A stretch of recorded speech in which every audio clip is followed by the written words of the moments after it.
이렇게 긴박하게 돌아가는 이란 상황에 우리 정부도 대책 마련에 나섰습니다.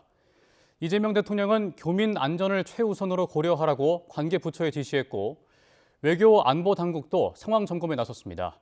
취재기자 연결해서 자세한 내용 알아보겠습니다. 조은지 기자, 청와대 움직임 먼저 전해주시죠.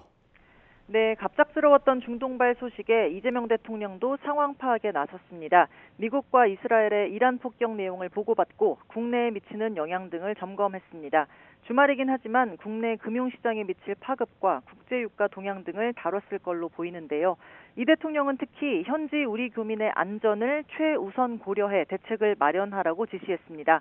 저녁 7시부터는 국가안전보장회의, 즉 NSC 실무위원회를 개최해 이란 상황 관련 대책을 논의하고 있습니다.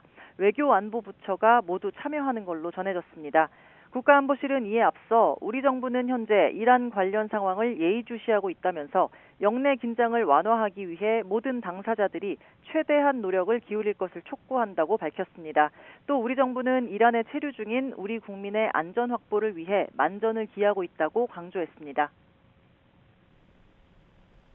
외교 당국도 분주하게 움직이고 있죠?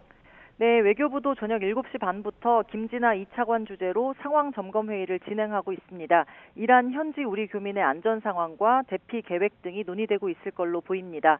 외교부는 대변인 명의의 논평을 통해서도 이란 관련 상황을 예의주시하고 있다며 영내 긴장을 완화하기 위해 모든 당사자가 최대한 노력을 기울여달라고 촉구했습니다. 이란에는 지난달 기준 교민 70여 명이 체류하고 있는데요. 다행히 현재까지 파악된 한국인 피해는 없는 것으로 알려졌습니다. 국방부 움직임도 긴박합니다. 안규백 장관은 동명부대와 청해부대 등 중동 현지 파병부대의 안전 상황을 즉각 점검하라고 지시했습니다. 또 부대원들의 안전을 가장 우선적으로 고려해 임무를 수행해달라고 합참에 주문했는데요. 점검 결과 해외 파병부대의 안전에는 역시 이상이 없는 것으로 확인됐다고 합참은 밝혔습니다. 진영승 합참의장은 파병부대장들과 화상회의에서 장병과 재외국민의 안전을 가장 우선에 관리하라는 지침도 하달했습니다. 정치권에서도 반응이 나왔습니다. 여당인 더불어민주당은 박수현 수석대변인 명의의 서면 브리핑에서 우리 교민의 안전을 위해 최선을 다하겠다고 밝혔습니다.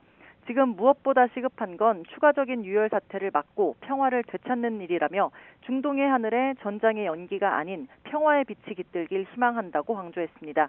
국민의힘 역시 우리 국민의 안전이 무엇보다 중요하다며 신변 보호와 신속한 대피 지원, 실시간 안전정보 제공 등 정부의 선제적이고 총력적인 대응을 요구했습니다.